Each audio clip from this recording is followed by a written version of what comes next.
Hi, this is Programo and welcome to my channel. Super ulan since yesterday. Ang sarap-sarap kasi long weekend. So, ang sarap lang sa bahay, mag-chill, mag-relax, free your mind from any work. And then, of course, napaka-cozy ng weather. Bed weather nga. At any rate, a lot of people feel sad during this kind of weather. Totoo yun. Kaya nga nakakatawa ang sunshine. Kasi ang sunshine talaga, may dalang vitamin D. Yung vitamin D, antidepressant siya. Anti-sad na siya. That's what I know, Correct me if I'm wrong. But that's what I know. Kaya nga, it feels good to be under the sun. It feels good to be under the sun, not in the sun. Madelikado yan. Feels good to be under the sun, feel energized. Parang si Superman, di ba? He gets his energy from the sun. Anyway, it is raining now. No, hanggang ngayon, umuulan since Friday. This vlog is meant for those people who might need a little push in life. I will be sharing the advices I have given in ang Blackboard ni Sir Rem. Meron ako dong segment na advice ng Blackboard. And I have chosen 10 popular advice that I have given, and I hope it can help those people who need it the most right now. Number 1, follow your voice and use it. Huwag kang mahihiyang i-assert kung sino ka. Do not be afraid to share your thoughts as well, because this is part of who you are. And people are a lot more respectful than we think. We respect each other's opinions no matter how different it is from us. Why? Because we always celebrate the uniqueness of a person. Kaya dapat ikaw mismo magsimula sa'yo. Find your unique voice and use it. Number 2, the life of your dreams can be achieved if you get up and work hard for it. Ngayon, ang sarap-sarap lang matulog. Bed weather, weekend naman, so okay lang yon. Work-life balance tayo. Pero in order to reach your dreams, you must realize that you have to get up, you have to show up, you have to do something each day in order to reach that dream. Yung mga sinasabi nating step by step, no? Hindi naman kailangan biglaan makuha yung pangarap, pwedeng unti-unti ito. At actually, ang pinaka-importanting gawin muna ay to get up from your rest and start working. Kaya, yung last vlog ko, when you were watching the cat do nothing or fall asleep, that's a good reminder for us to rest. At the same time, ang mga pusa, they do their hunting in the evening. Kaya sila nagpapa-energize sa pagtulog. So, ganun din tayo.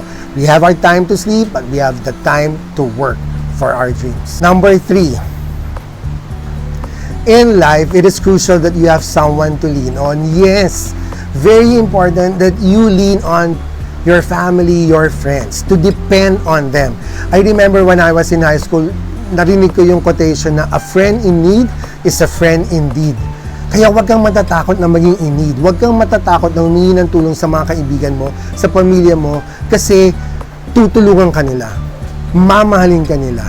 No, gagawa nila ng paraan para lang matulungan ka. You have to know that you can lean on someone. You are never alone.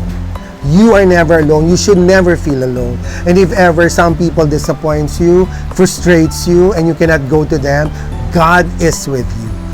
God will be with you in your journey. God will be with you in your suffering, in your problems, and He will lift you up. So yun yung maganda doon. If people disappoints us, our family, our friends, God will never disappoint us, and we will never feel alone. Number 4, you are never a failure. You are just a work in progress. Come on, don't ever think that you are a failure. Do not compare yourself with others. Do not be pressured by the success of others. Why? Because it is their journey and you have your journey.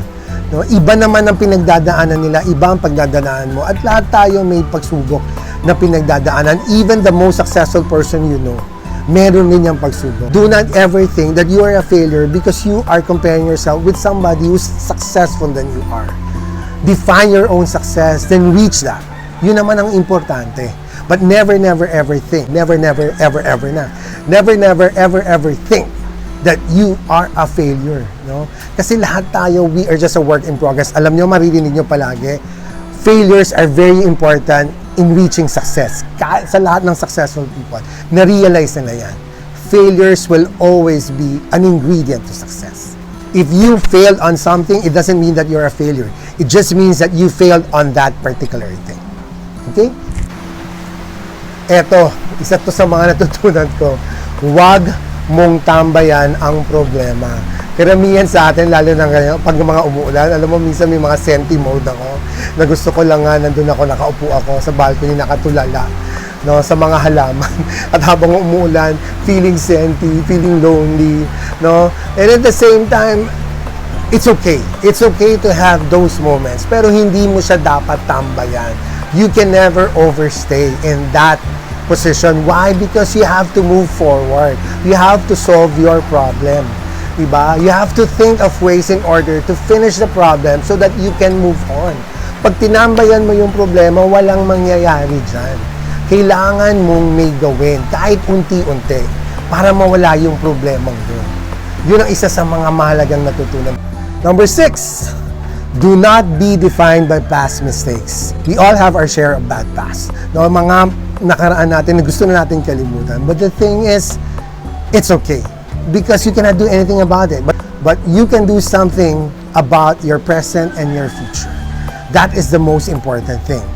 Ang sarap-sarap i-reminisce ng ating mga nakaraan. It's nice to reminisce our past because it brings a lot of good memories. Now, if the bad memories come in, we have to know the lessons we have learned from those bad memories. Kasi yun na yun eh. Wala na tayong magagawa sa bad memories eh. Nakatapos na siya eh. But what are the lessons that we learned that we will avoid the present so that our future will be better? Okay? So that, number 7, opportunities come in unexpected changes. Yes, yung mga nagsasabi sa atin na opportunities knock only once, mali yun. Napatunayan ko na eh. Before there was an opportunity, I was in the Philippines, there was an opportunity to go to the States. I took the opportunity. From the States, I went back to the Philippines. There are still many opportunities that I was able to grab and I was able to take. Ganun rin. Yung nawalang pagmamahal, may darating na pagmamahal. Pag may nawalang trabaho, may kapalit na trabaho. No? Pag may nawalang goal, maggawa ka ng bagong goal. Pag natapos mo isang dream, gawa ka pa ng isang dream.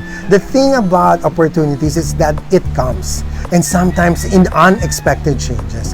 Minsan, there are things beyond our control, like now in the pandemic is doing a lot of bad things to us, especially those people who have lost their jobs. Hang on there. We are praying for you to get those jobs. And I hope that you find one. And we pray.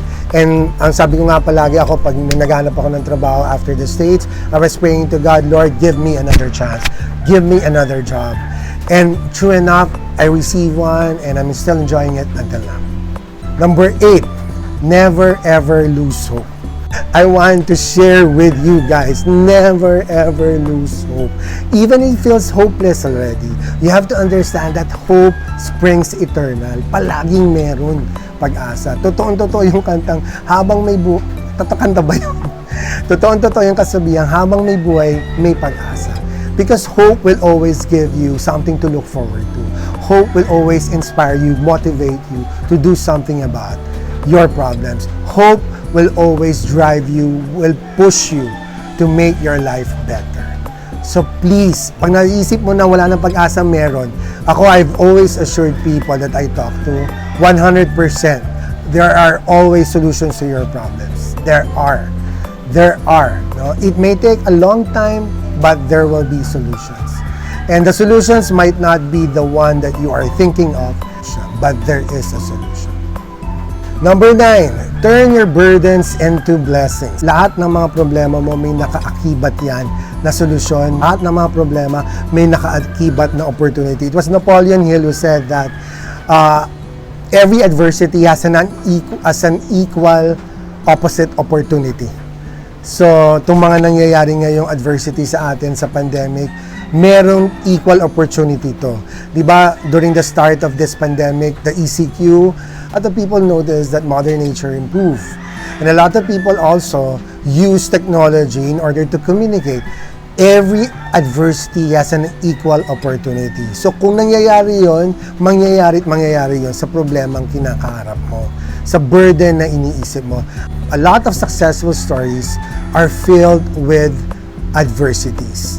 People overcoming this. People rising above from the ashes like a phoenix. A lot of people agree. No? A lot of people agree that failures are stepping stones into success. And just like your burdens, they are blessings in disguise. So please, don't focus on the burden, focus on the blessing. Number 10. Yeah, struggles make you stronger. Ang boring naman ng buhay kung wala kang struggle. Di ba? I mean, ang struggle kasi parang plot, parang story yan, di ba? May plot, di ba? Yung kailangan merong climax, may conflict para magkaroon ng excitement. And that is our life. We all have our struggles. We all have something that we are dealing with. When there is no problem with work, then probably you are dealing with something that is personal. Parang minsan nagsisiso lang sila. Pero the most important thing is you. How are you confronting the struggle? How are you trying to find the strength, no? In order to face the struggle, in order to win it. May struggle rin kasi mas nabibuild yung character mo. And that is very important. Your character makes you more beautiful. Your character is the one that will propel you to something that is greater. Your character will give you the edge in facing life because totoo yun eh, hindi naman natatapos sa mga problema. So the earlier you know it, the better. But the thing is, when your character improves, you can deal with every problem that there is to face. And you will deal with it with so much confidence, with so much strength. So this afternoon, and I hope you were pushed a little and you were encouraged a little. If you are facing some difficulty right now, and if you're a believer in God, you pray that everything will be alright because God's blessing will be upon you, God's grace will be upon us. This is Grandma saying, like and subscribe, click the notification bell because we try to discover something nice sa buhay, something nice sa Pinas.